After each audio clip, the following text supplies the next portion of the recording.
Assalamu alaikum friends. In this video you will learn how to delete one photo from multiple photos on Instagram. The process is very simple. Make sure that you are connected with your internet.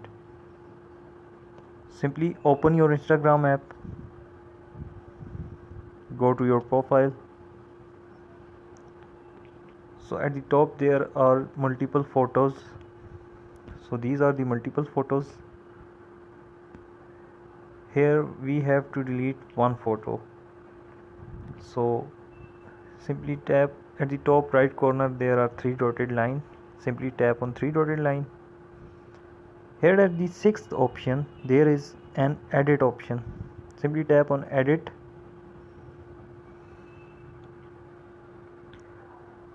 So here at the left corner there are you're seeing that there is a recycle bin option. Simply you will tap on recycle bin option.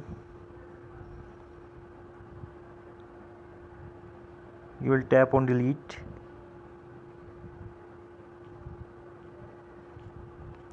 So these are the three photos, one have been deleted. So this is the process of deleting your one photo from multiple photos on Instagram.